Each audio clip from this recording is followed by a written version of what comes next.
Greetings, ladies and gentlemen. This is Rockroll Spot coming at you with my review of Mission Impossible Rogue Nation. First off, we'll talk about the plot.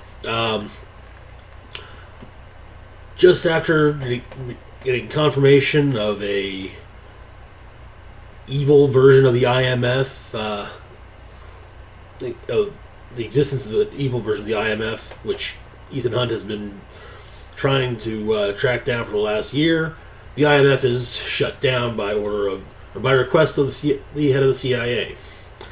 Of course, Ethan and eventually his team, consisting of Benji, Dunn, Luther, and Brandt, again get back together and take down the syndicate and, revalidate themselves. Good. Honestly, the story never feels dull, and nothing in it, no plot points seem extraneous. There was never a point I remember thinking, there was never anything that made me think at the end, wait, why was that even there? The non-action scenes keep the pacing on an even keel and actually do move the story along fairly well. There's also a very fun nod to the first Mission Impossible movie, when Alec Baldwin's character, the director of the CIA, brings up Ethan Hunt's infiltration of CIA headquarters in the first movie. The cast is also quite good. The returning cast, of course, Tom Cruise, Jeremy Renner, Simon Pegg, Ving Rhames, all, at the top of their games.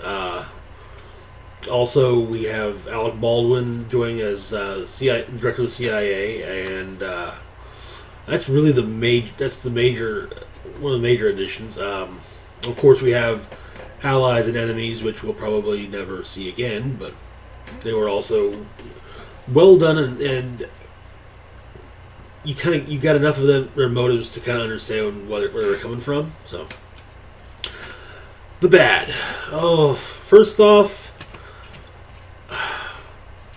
the movie has a degree of predictability to it. Now, there were some predictions I made during the movie that did not come to pass. That's mainly because of certain elements of the plot changing.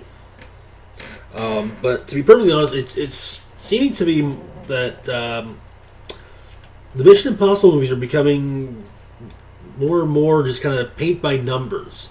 And normally, I would blame that on, creative team, writer, director, but we've got different writer directors each time. I mean, there have been five Mission Impossible movies, and just as many people directing them. Brian De Palma did the first one. John Woo did the second one. I still wish I could forget that thing. J.J. Abrams, Brad Bird, and now Christopher McQuarrie, who directed Way of the Gun. And I guess it just seems you have the same points. It's like, okay, Ethan Hunt does something crazy, check. Ethan Hunt gets new mission, check. Bad guy is introduced. Then there's bad guy and what it is they're trying to save, or what it is they're trying to avoid happening is introduced. Major screw up. Ethan is looking isn't too well viewed. Ethan saves the day. Done. Roll credits. But yeah, that would be my biggest problem with me. It's just seeing it. It's becoming paint by numbers, and like I said, with multiple creative teams involved, that's not a good thing. Anyways, my overall opinion, that's a decent spy action movie. Definitely worth watching. I definitely did enjoy watching it the other day, and I honestly can't say that I'm not looking forward to potential sequels. In fact, if there's another one, I may try and pull off I may try to rip off the whole, your mission should you choose to accept it thing. Anywho, that's all I got for today. As always, feel free to like and share the video. Subscribe to the channel. You can follow me on social media, at least at Facebook and Twitter, are going to be in the description box down below. As always, it's the Rock and Roll Spock signing off, saying live long and rock hard.